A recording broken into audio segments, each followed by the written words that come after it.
So hello to all the Muslims. Uh, I have something to let you know. Um, I want to reveal to you uh, my own view and knowledge uh, as an Israeli, not as a citizen of the country of Israel, though I am both, but as uh, a person from the people of Israel, which is actually 12 tribes, uh, but I'm not from the tribe of Judah, okay? Uh, I'm, what I know, what I'm going uh, with is actually the side of Joseph. Okay, it's a different thing.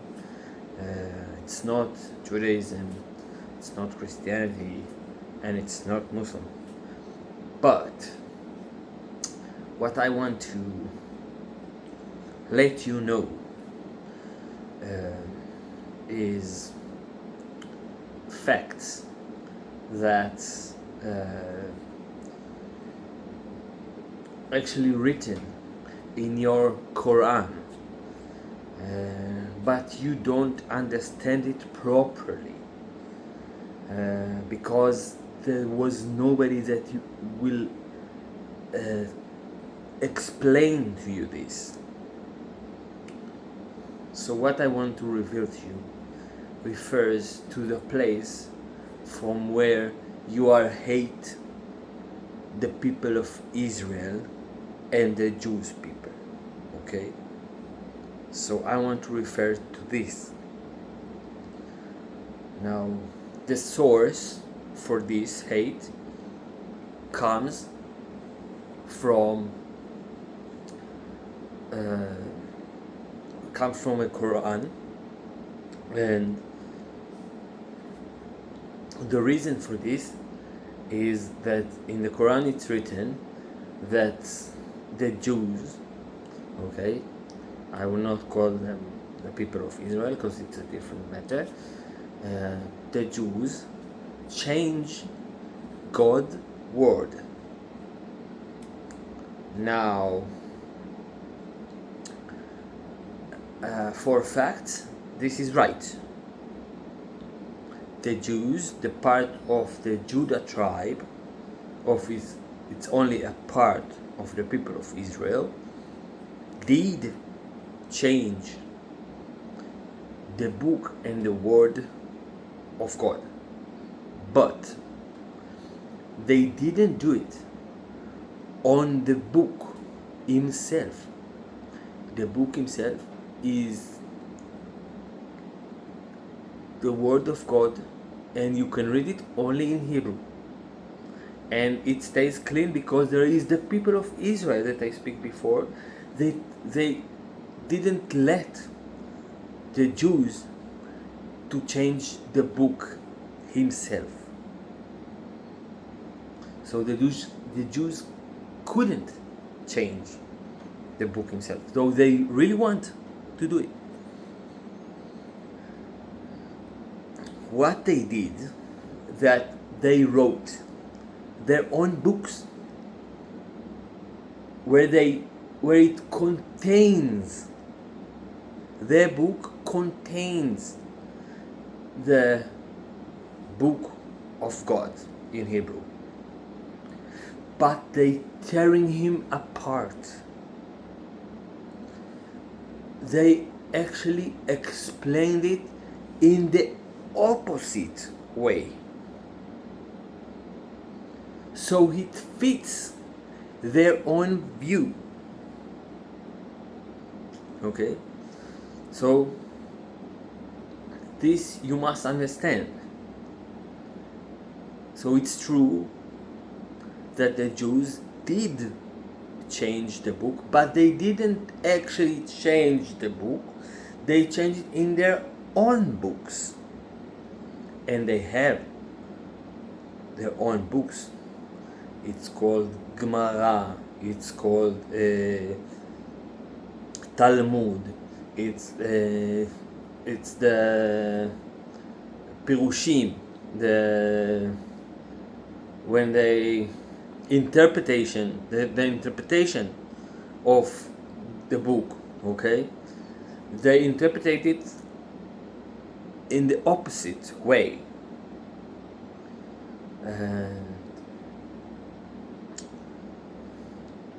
So, for example, a simple example, okay? In the book, in the original book, the clean book, when before the night of the exit of Egypt, in the day of the last hit on Egypt, God referred Moses, and he tells him that these months, the months of the spring, is the first month of the months of the year for the people of Israel. And in the 14th of this month, which is in the spring, he committed us to celebrate Pesach.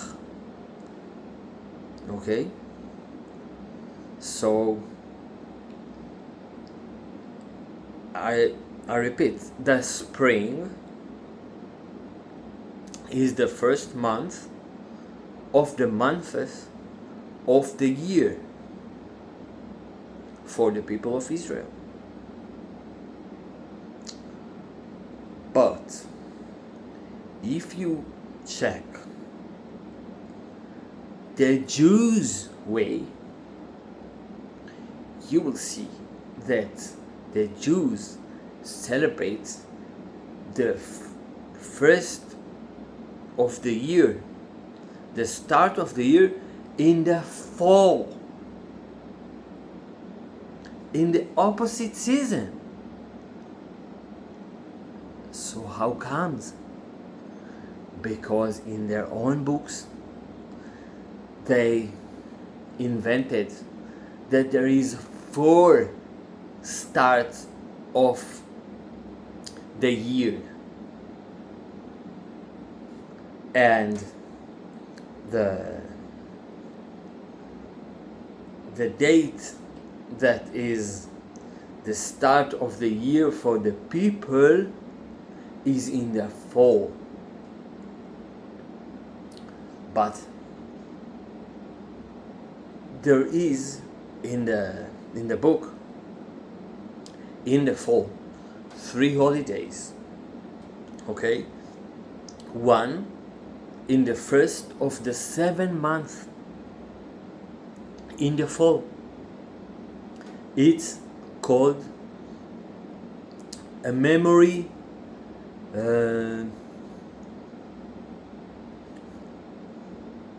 hearing, like, you know, trumpet, Zikaron Truah in Hebrew. They made it the first of the year. Now 10 days after, in the 10th of the 7th month, there is the redemption day, Yom Kippurim, okay? And in the 15th of the 7th month, there is Sukkot.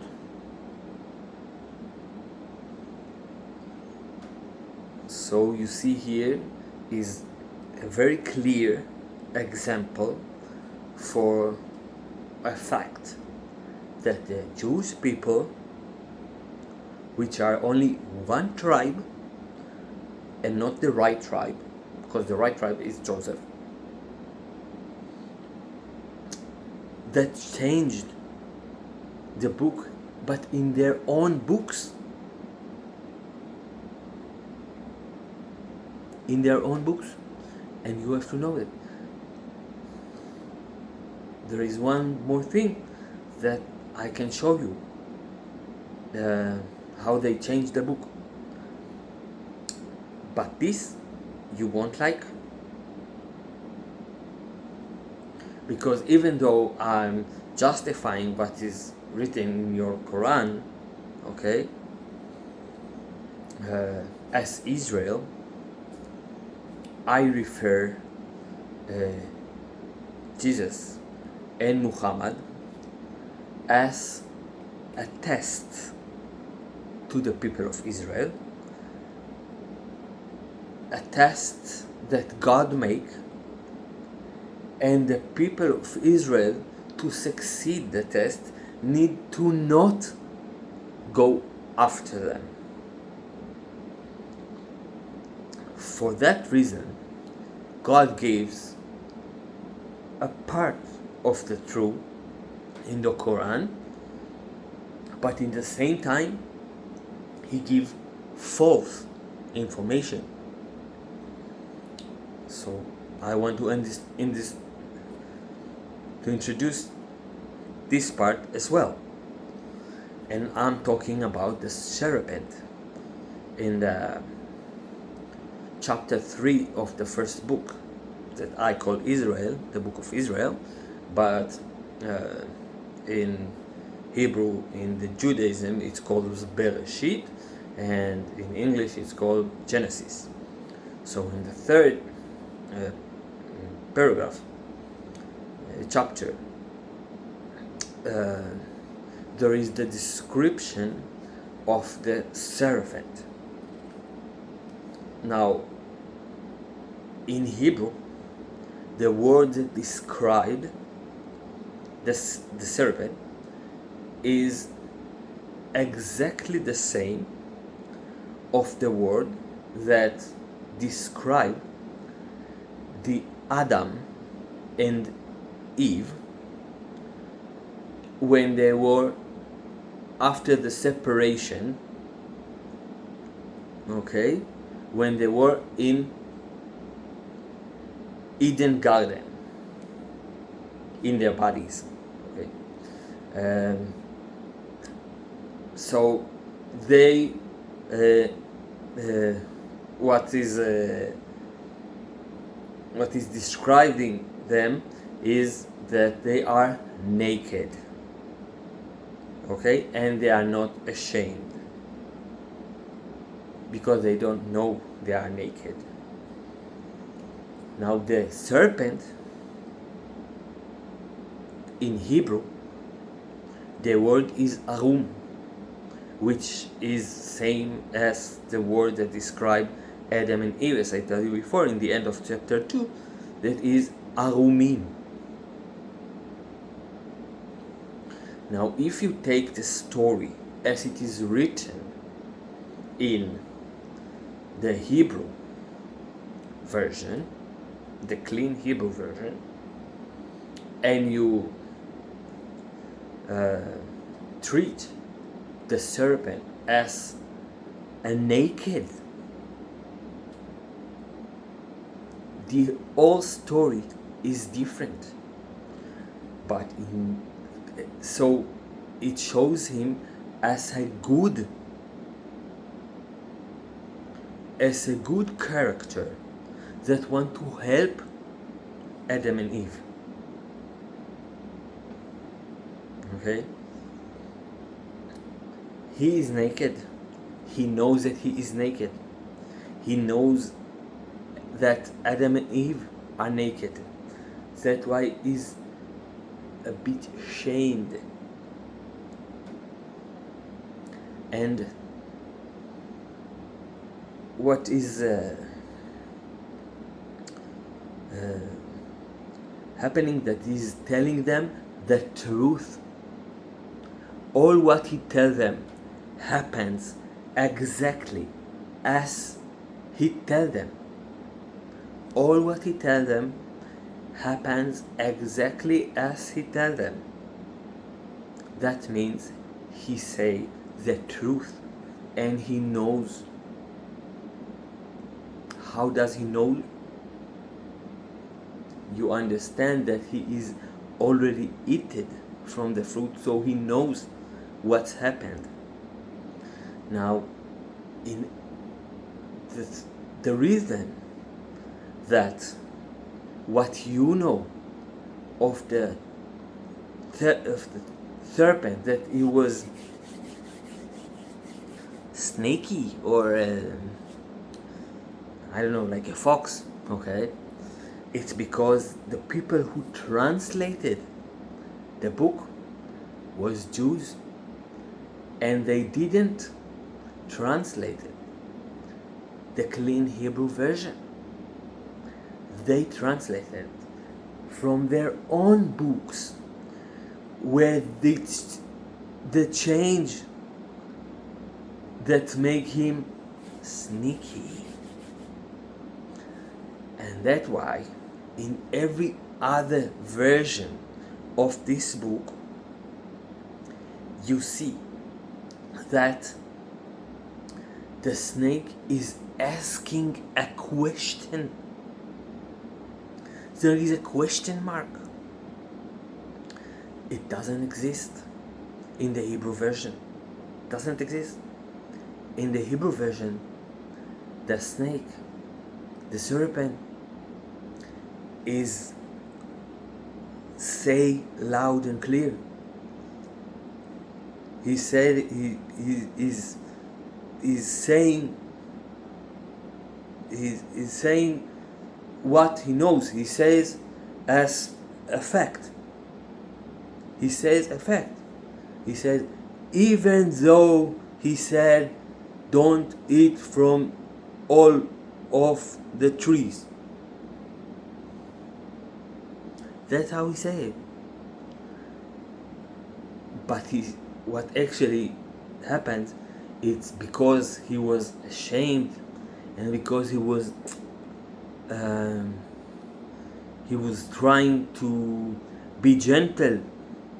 Okay? That's why the word mixed up, and it's actually sound to Eve.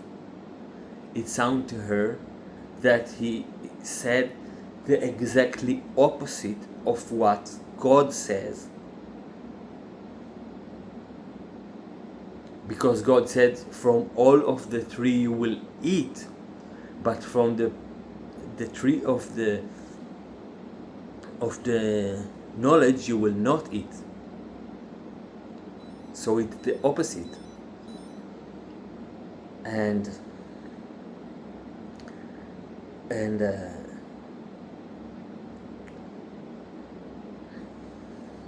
then Eve corrects him, and then after she corrects him, the serpent is telling her what he means by the first sentence. Okay? He tells her, no, you will not die. God will not kill you, because he will know that your eyes is open and you know good and bad as him. And in the version of Israel, in the Hebrew version, the original version, in the end, before he departs Adam and Eve from the Garden of Eden, God says that the person, which means Adam, when he was male and female together, knows good and bad as us. And then God says, now he can take from the fruit, the tree of life, and live forever. So he hide this tree and send Adam and Eve out of Garden of Eden. Now I specifically not say heaven because it's a different thing. Heaven, its word means sky, okay, and in Latin, okay, it means sky, and Garden of Eden was a place on earth. There was a tree, there was water. Adam and Eve were there with the body. So God also doesn't kill the serpent, which means the serpent also ate it from the fruit of knowledge. So what I want to say that in your Quran, the serpent is showed as the devil, as same as it shows in the Jewish books. That's the reason that God give you a hint. He tells you to go and ask the people of Israel about the original book in Hebrew, not the Jewish people, the people of Israel, the sons of Joseph.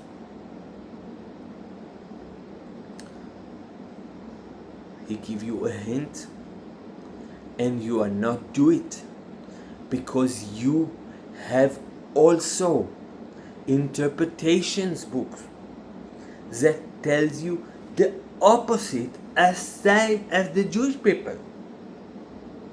That's why I'm saying that the change that the Jewish people do in the book, but in their own books, is the base that from him raised Christianity, and after Islam. In the original books, God, from the first chapter, admit and says loud and clear, he have body and figure. He said it, and the way that I go and understand is God Himself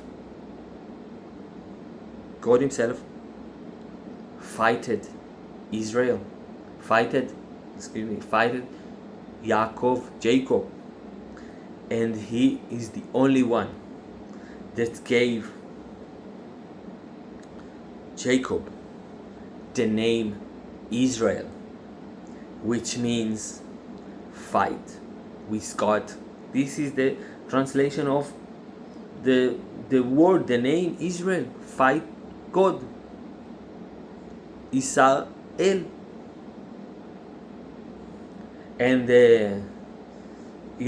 every name in the first book of the people have explanation. Why did he gave this name? So the explanation for the name Israel says by the person that gave the name Israel is because you fight with God and people and stayed alive. No, sorry. Because you fight with God and people and win. This is the explanation for the name Israel that says himself fight with God. And in the morning, after this occasion of Jacob fighting God, he called the name Pneel, face God, face of God. And he explained, because I saw God face to face, and I stayed alive. This is after he wins. But he said, I stayed alive. That's what makes Israel, Jacob, the most important man in the whole book. And that's why we called Israel. And the ones come under Jacob is Joseph, no Judah, Joseph.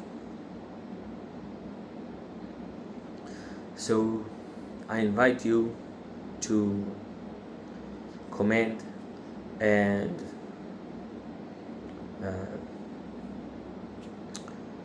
you can connect with me, and I will be glad to speak with you and to make you understand your own book, because I have more things to tell you about your book, and I don't have the way. I'm not so rich and I don't have connections, so I'm a factory worker, simple. And if you want, I can tell you how do I get this knowledge, where did it came from, and it can explain you a lot. So that's it. I hope you enjoyed. I'm sorry for my bad English. I hope you understand the most of it, and you're invited to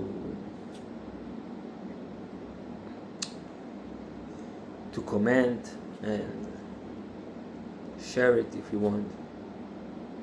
And I would like to speak to you. Bye.